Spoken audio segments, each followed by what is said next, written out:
What's going on, guys? It's the Ancient Greek here,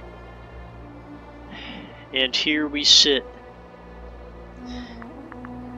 moving from Macedon towards the eastern border of the Seleucid Empire.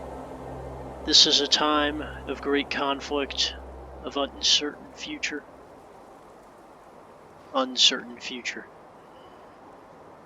And just dynastic feuds like you've never seen it before. I mean, we're talking Game of Thrones here, with Egypt to the south as well. So Alexander the Great just recently died, and Antigonus the First, Monophthalmos, is attempting to reconquer all of Alexander the Great's territories and basically restore the empire of Alexander the Great. Lysimachus Alcimachid sits in Thrace in control of the Thracian kingdom and the Thracian portion of Alexander's empire. He's even gone along the northern coast and taken even more for himself. The treacherous Cassander Antipatrid, son of Antipater, sits on the throne of the Macedon portion of the empire, which is the capital and I guess the Greek core of the empire. Not the core of the empire, but the Greek core. So Cassander would have the least problem with getting ethnic Greek soldiers in his army. Ptolemy I, Soter, Lagid, sits on the throne of the Egypt portion of Alexander the Great's empire, and finally Seleucus Nicator sits on the Mesopotamian, Persian, and even a little bit towards India and up towards Bactria portion of the Alexander the Great's empire. These countries are all at war with each other. Seleucus and Ptolemy are currently siding with each other against Antigonus, and Cassander is sort of biding his time in Macedon, and Lysimachus is consolidating his control over the Odrysian peoples and strengthening his border along the river Ister to the north against the Dacian tribes, and at one point he even launches his own campaign north of the river against the Gitai. So here we are, and we will start this with Antigonus. So Antigonus has scored much victory against his opponents, but upon attempting to invade Egypt, he was stopped at the Nile by Ptolemy's forces and forced to retreat back. Seleucus has managed to wrestle control of Mesopotamia, and as a result, the entire eastern portion of Alexander's empire from Antigonus, as once Seleucus controls Mesopotamia, he cuts Antigonus off from the rest of Alexander's empire, so it's so easy for Seleucus to just claim the rest over here. Antigonus can't really do anything about it. Not much is known about this war. In fact, next to nothing is known about the war between Antigonus and Seleucus in Mesopotamia, besides the fact that Seleucus won and drove Antigonus away. So Antigonus is stuck in quite a predicament, and he sends his son to fight against Ptolemy once again. His son is defeated completely by Ptolemy, and Antigonus comes down to fight Ptolemy himself and defeats Ptolemy on the field of battle. Eventually, Antigonus would send his son to try to besiege Rhodes in a long but ultimately unsuccessful siege that would leave the Rhodians with all the major insane siege equipment that Demetrius, Antigonus' son, built to besiege the city. The Rhodians would then use this equipment to erect one of the wonders of the ancient world called the Colossus of Rhodes that would tower over all vessels entering to the Aegean Sea from the east and serve as a reminder that no one should mess with Rhodes. Cassander, in the meantime, has a problem with the Greek city-states in the south as he fights an everlasting war to try to regain Macedonian dominion over these states. Demetrius moves through up into the south to gain his own dominion over the city-states and push against Cassander. Cassander is eventually forced to retreat after a humiliating defeat, and Demetrius is able to reign in control of all of these Greek city-states down here. Almost. Until he is recalled, and everything is cut short. He's recalled by Antigonus as the great battle of Ipsus is about to begin. And Seleucus is marching his army across the wintry slopes and mountains of the Middle East, pushing into Anatolia with his long line of Seleucid Indian war elephants. This is an insane military feat, and it should be commended just as much as how Hannibal crossed the Alps, because all of Seleucid's elephants survived this journey, and I wish I could know more about this insane march that he did and how he arrived in record time,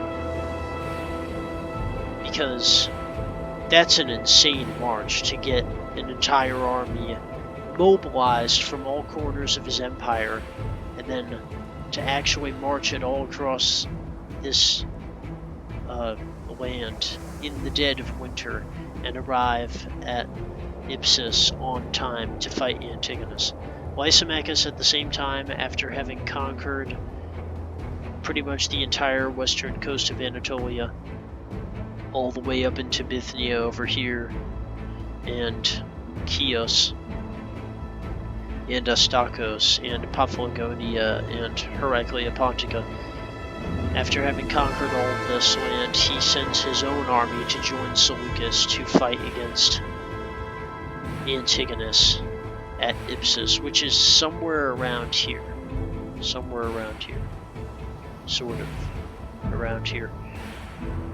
And Ptolemy was going to send his own army north to aid the allied effort against Antigonus, but he ended up turning back on false news that Antigonus was already defeated, I believe. That was the false news, so he ended up turning back. Anyway, Seleucus and Lysimachus face Antigonus on the field of battle. Antigonus and Demetrius, and also Pyrrhus of Epirus, who would later reap his own glory in the west, are all facing off to show these two successor states that Antigonus is going to restore Alexander the Great's empire. Battle commences, the two phalanxes engage. Antigonus's phalanx starts to push back the Lysimacan Seleucid allied phalanx, as Antigonus's Macedonian phalangites are far more skilled and experienced than those of the opposing force. Cavalry under Pyrrhus of Epirus on the right flank pushes back the allied Seleucid Lysimacan cavalry on their left. In the meantime, Lysimachus leading the cavalry against Antigonus personally. Demetrius and Pyrrhus are over here pushing him back. Antigonus is back here being pushed back by Lysimachus. And Seleucus, with his ultimate master plan, blocks the return of Demetrius and Pyrrhus of Epirus to run straight into the rear of the allied phalanx and make this a decisive victory for Antigonus. Upon returning,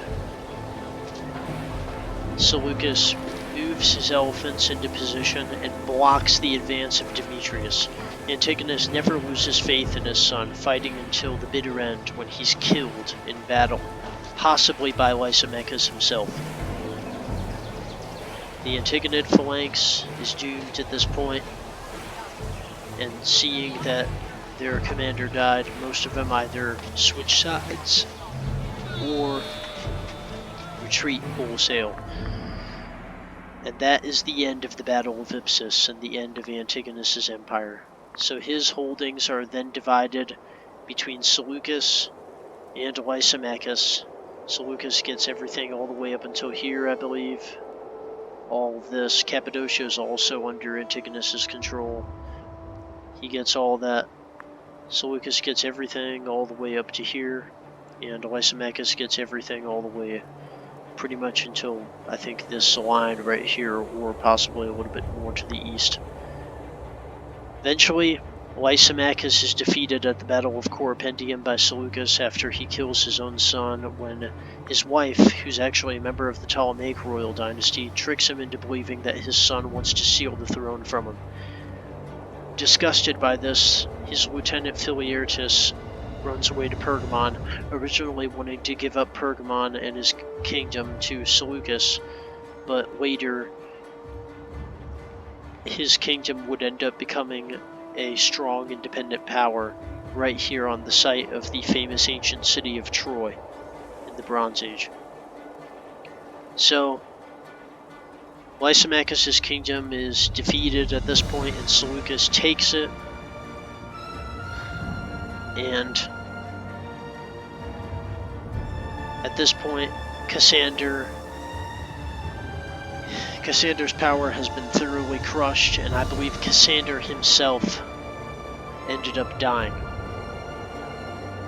And Seleucus, right before he was about to take the throne, ended up getting killed by Ptolemy Keranos, who was a member of the Ptolemaic dynasty, I believe.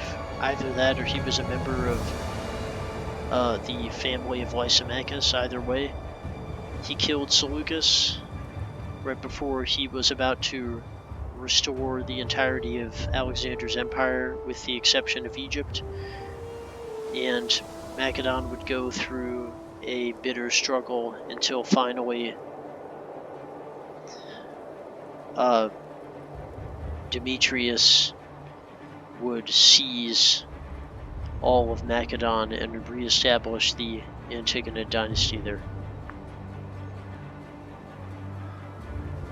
And Antigonus II Gonatas would further solidify Antigonid control over Macedon later on.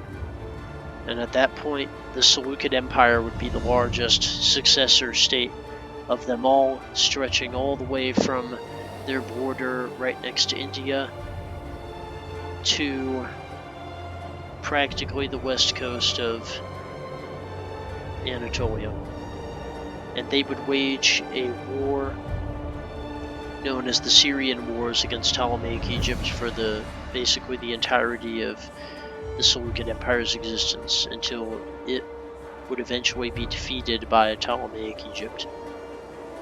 And the Antigonids over here would solidify their power in Macedon and Greece, the borders in the south ebbing and flowing as the Greek city-states fought to be independent, and the Illyrians trying and failing to take the kingdom of Macedon from the north. Eventually, Rome would come in and defeat the kingdom of Macedon in a great struggle.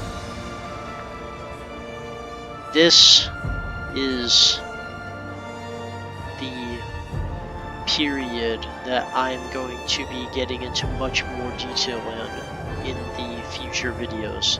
I will be discussing each successor kingdom in detail, from its rise to its fall. I believe I'm going to be dedicating one video per successor kingdom. And just discussing them all. And as far as Macedon goes, Cassander will have his own video, and the Antigonid rule of Macedon will have their own video as well. And I may be doing the kingdom of Antigonus the First, the one-eyed, which is what monophthalmos means. I may be doing a video of his own kingdom, but I believe I have a hunch that I've already gone over it quite enough in this video, and maybe I should just do the Antigonid dynasty after the defeat of Antigonus I, when they end up seizing control of Macedon, destroying Macedon. And also Lysimachus will have his own video as well. So all these successor kingdoms will have their own videos.